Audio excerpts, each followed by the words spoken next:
to the Kiah Museum, which was started November the 28th, 1959. Some of the guests who were present included Louis V. Toomer, Register of the United States, and his lovely wife. Treasury, Register of the United States Treasury, and his lovely wife. The draperies, the nearly two-story draperies that you see hanging from the windows, were given by Mr. and Mrs. Toomer. Of course, they run it out after 7 years, and we had to get other draperies.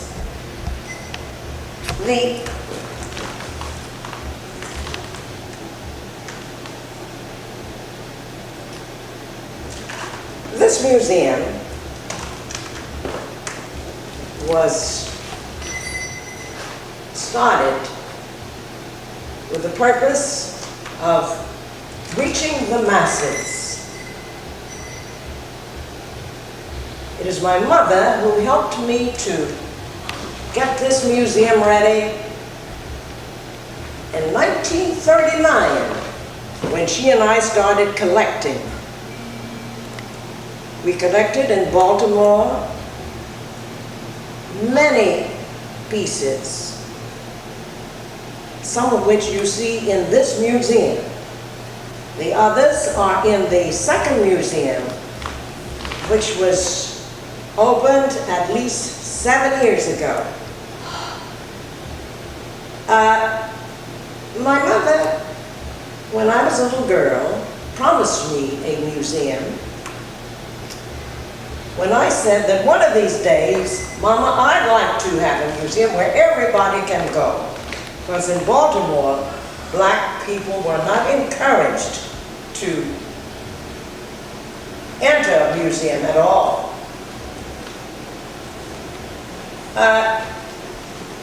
The museum not only was fostered by my mother, but the museum in Baltimore was opened with the idea of having a museum that would be a memorial to freedom fighters of different races. Back to this museum. This museum has been a teaching museum. All these different pieces of artwork that you see on the walls are not segregated as they are in most museums. Oil paintings together, graphics together, sculpture together. You may see a painting and then beside it a graphic piece of work, which could be a pen and ink, it could be a wash drawing, it could be a watercolor.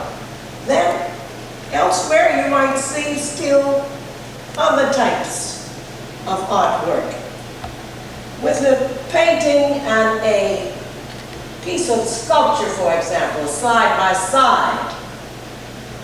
Anyone visiting the museum can see an oil painting and a watercolor. And so, the teaching idea. This museum has, in the museum we've also have had animals, and little children would come to the museum with the idea of seeing the animals first. We mean by animals birds, little monkeys, the coatermundi, which has a long tail, a snout, a long snout like a raccoon. We've had the squirrel monkey. We've had the Capuchin monkey with a little cap on, which looked like he was growing a cap on his head. We've had to have the macaw, who is living now, in animals. They also be able to feed them with supervision and learn the kinds of feed that they ate. We have here, I don't know whether you can see it so well, but we have here my school, the front of my school, the Pennsylvania Museum and School of Art, where my mother sent me for 4 years, and I graduated. This museum in Philadelphia is one of the oldest museums in the country. It is no longer called the Pennsylvania Museum and School of Industrial Art. It is called the Philadelphia Museum and College of Art. They now award degrees.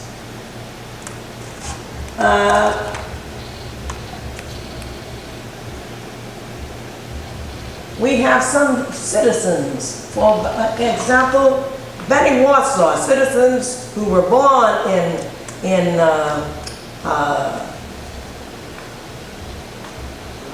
Savannah. This man had a plumbing business on the outskirts of Savannah, very old plumbing business. He was about the first in the city of Savannah with that business. You see him painted the way he has on a jacket instead of a fancy suit for the occasion. When I painted him, he was very at home, welcomed everybody to his place of business. In those days, when Savannah was unusually conservative and not anxious for black people to be treated the same as whites. They could not go to the same theaters. They had separate fountains, drinking fountains in the stores. They couldn't try on clothing unless they bought the clothing after they tried clothing on. This man was so democratic. He treated everybody the same, and I felt that his portrait should be painted. Here we have a plan of the Chatham Square in Savannah, Georgia. The square was beautified by students, Savannah students, or the Savannah Student Chapter of the National Conference of Artists. I was the founder or co-founder of the National Conference of Artists and the founder of the Savannah Student Chapter. Here is a chapter, or part of a chapter, committee for the beautification of the Chatham Square, meeting the mayor of the city, who was Malcolm McLean. By the way, the date of this clipping is January 16, 1964. Here in the photograph are students who, one in particular that I remember is a young man who is now an architect in the city of Atlanta. He employs several others who assist him. We have over here a young man, Rivers. I I do remember his name. He has had a responsible job in New York City for a period of time. These girls that you see are now either teaching or they hold responsible jobs also. Down further, you see a picture of Mr. Monk, who is a picture which includes Mr. Monk, who was at that time director of the Park and Tree Commission of Savannah, Georgia. There are also two others. Mr. Eddie Harmon, who at that time, Dr. Kiah, what was Mr. Eddie Harmon at that time? He was employed by the state? He was agricultural extension agent. He's agricultural extension agent. Mr. Felix Alexis was superintendent of buildings and grounds at Savannah State College. They would meet these students, the other students that you see the students you see in the picture, at the Barnett Street School, which is located just across from Chatham Square. They would, for 6 weeks, 6 Tuesdays, they met and learned how to prepare the ground for planting of shrubbery, flowers, and the like. Through Mr. Eddie Harmon, Mr. Felix Alexis taught them how to make maps or plans for the beautification of Chatham Square. Down here a little further are students who are working like they are preparing the ground for the planting of the shrubbery and the flowers. Now the showcase immediately behind you, Dr. Kiah. Now wait a minute, before you go on, we had problems in the square, or around the square. At nighttime, some of those who lived in the area, which was completely Caucasian at the time, who would dig up the plants, dig up everything we planted. So the students had to have an affair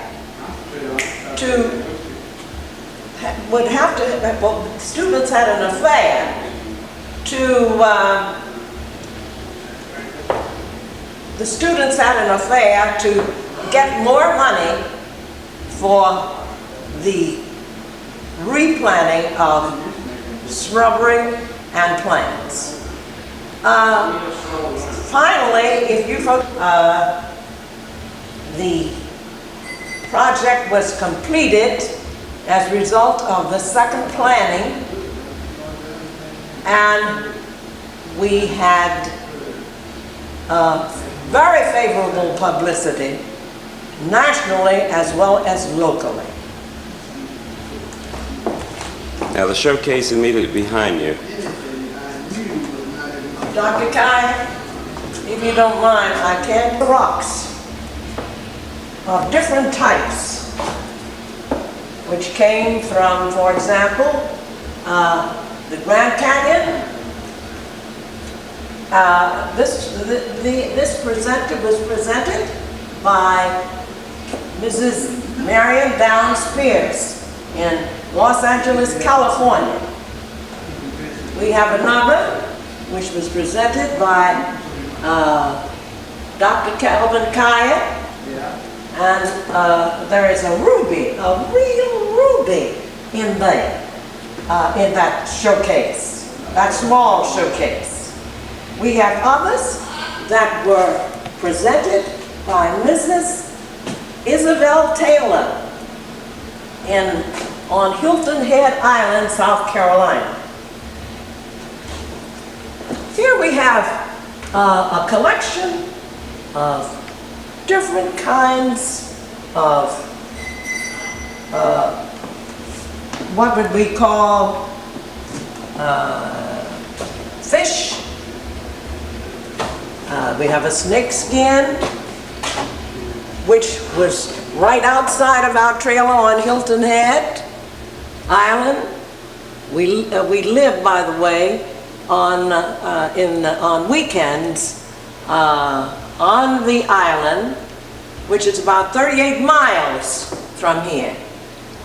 These washed up from the Atlantic Ocean in front of our place, and the snake skin, as I said before, was found right in front of the trailer. Of course, that was years ago, and that doesn't happen anymore. Now, the snake. My husband killed the snake. He was coming, he and his brother, Gregory, were coming from the store, and they had bags in their arms, bags of groceries. All of a sudden, they saw this snake crawling toward them. My husband got hold of one of those hose, long-handled hose. He killed the snake with the hose. Next of all, it was Gregory Kiah who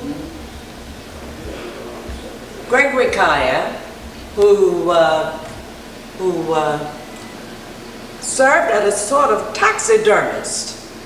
He himself had developed that art. This is the result. This has lasted for many years and is still in very good condition. Here we have a bracket from the old city market. This bracket was one of the supports of the roof of the old city market, which was there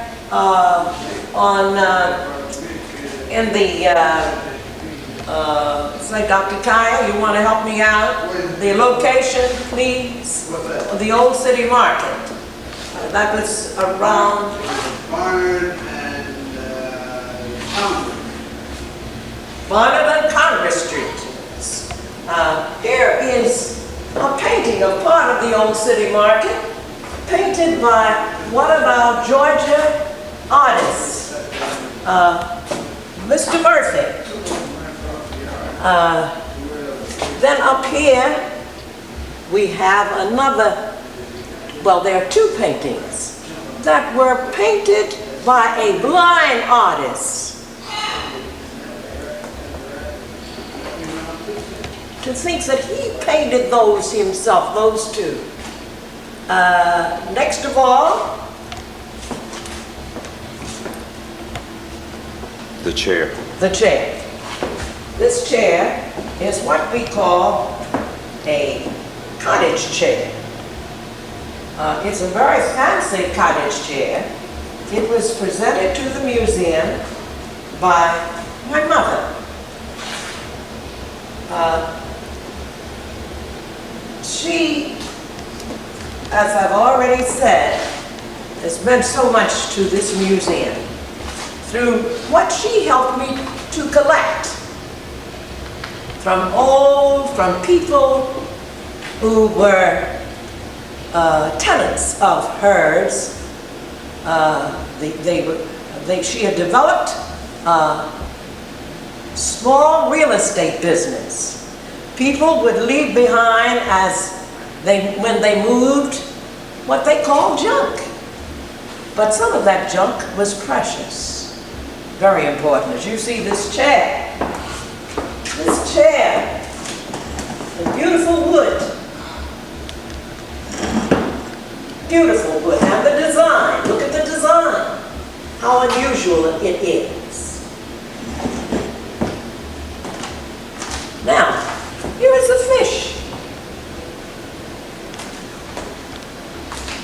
Channel bass, caught in the Atlantic Ocean, in the surf at Hilton Head Island, South Carolina. September the 15th, 1965. It was pulled in by my husband, Dr. Calvin L. Kiah. The weight 30 pounds, and the length 40 inches. He was not in a boat. He was standing on shore as he struggled with that fish for at least 20 or 25 minutes. And finally, he gradually pulled that fish in. Now, it took a lot of skill, I would say, to pull in a fish of that size and not lose him in the surf, but he did it. What was that again? That is... Here is the Laughing Lady, painted by me some years ago when we were, well, it was at Hilton Head. She lived during the summers with her daughter. She was from, the mother was from Macon, Georgia. The daughter lived in Knoxville, Tennessee. She was in the Department of Education at Knoxville College at the time. Here's a painting, a watercolor. Of course, that one up there is an oil. Down here is a watercolor of Mrs. Scandrett, Miss Scandrett. Mrs. Scandrett? Yeah. Mary Scandrett? Yeah. Miss Mary Scandrett. That was painted in 1975. Now, beautiful watercolor. Mrs. Scandrett was a Caucasian in one of my husband's classes at Savannah State College at the time. When she left Savannah State College, well, I suppose she had been a painter for some time, but her love, her first love, was art of this type. This is a very abstract piece of art work that was painted by Jules Simon. Jules Simon lives in Atlanta, Georgia. She's been an artist for many years. But she didn't start enjoying art until she was around 40. She had other interests. You know, all of a sudden she started drawing, painting, and then she finally became the first black woman to study at the art school, the Kiah Museum Art School in Atlanta, Georgia. She was, for many years, the treasurer of the National Conference of Artists, which I've already talked about. Here's a painting, a watercolor, of the baptism. Now this actually happened in the area, Savannah, Georgia area. It was not painted by a black artist. It was painted by a woman who liked art quite a bit, and she decided to do a painting of this type. This watercolor, I think, is very impressive, and you immediately see that people were being baptized, black people. Some people who visited the museum have asked, is that supposed to be Father, not Father Divine, what is this, what is the other? Daddy Grace. Huh? Grace. Daddy Grace. Daddy Grace. Daddy Grace headquarters were in Savannah. They used to call him Sweet Daddy. His followers were from all over the United States, and the section that he came from, one of the islands. You remember the island, Dr. Kiah? All right. I can't tell you at this time the name of the lady who painted this. I've been trying to find out more about her. Now, take this painting. I painted this some years ago. I had worked on another painting. It took me a little time, some days to do, and I decided I just didn't want to continue with it. I just didn't have the spark. I didn't have the, I just didn't, I just didn't feel, my heart wasn't in it. So I quit. And then I said, I'm going to start on another type of painting. And this is the result. In about, hour and a half, it was done. Paintings take much longer than that usually, but I developed the spark while I was painting. Ooh, I just felt exhilarated, just joyous about it. So I call it the joy of life. Here's an old painting that my mother found in one of her apartments, one of the apartments in one of her little houses. This one up here. Could you put, Mike, could you put the light on that?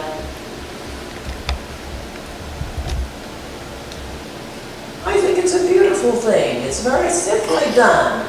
Also, in spite of the fact, it's before I got this painting from my mother, in spite of the fact it was abused, you can still see what the artist tried to do in this painting. A National Conference of Artists, one of her pieces of artwork. This is what we call a graphic or a black and white. It was done in ink, black ink.